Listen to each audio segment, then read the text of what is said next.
personal computer may soon be not so private, with the US and some European nations working on laws allowing them access to search the content held on a person's hard drive. And President Obama's administration is keeping unusually tight-lipped on the detail, which is raising concerns among computer users and liberty activists, as Anastasia Churkina reports. Almost everyone owns a music player and a laptop. But what if the government decided to allow itself to get into these personal devices, and for no specific reason whatsoever? In extreme secrecy from the public, the United States is hammering out an international copyright treaty with several other countries and the European Union. Under the Anti-Counterfeiting Trade Agreement, or ACTA, governments will get sweeping new powers to search and seize material thought to be in breach of copyright. But why all the secrecy? While the Obama administration calls this national security, Richard Stallman, prominent American software freedom activist, calls it a secret war on sharing. We wouldn't like it if we knew. They're trying to do policy laundering. Democracy gets bypassed, and they can do to us whatever they want. I can only guess that it's going to be nasty, because if it weren't going to be nasty, they wouldn't need to keep it a secret. Up until now, the breach of copyright has been a civil matter. The Obama administration seems to now want to criminalize it. And even though recent reports suggest that on average more than 800 illegally copied songs can be found on a teenager's music player, this has hardly ever been seen as a reason for national security concerns. One of the things the treaty is said to be aimed at is peer-to-peer sharing, meaning passing on software from one user to another.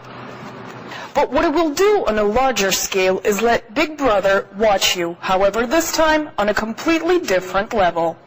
Leaks of the text suggest that border guards will get unprecedented powers to search travelers without warning. They will be able to go through, copy, and confiscate any digital material a person has on their laptop. That means music, movies, and games, as well as any other personal material. I've heard people compare your computer and the files on there to going through your underwear drawer. So I don't think that people should be able to go, I don't think the government should be able to go through your computer without a reason to be there. Obama, when he ran for office, and the Democrats have taken a stand for transparency.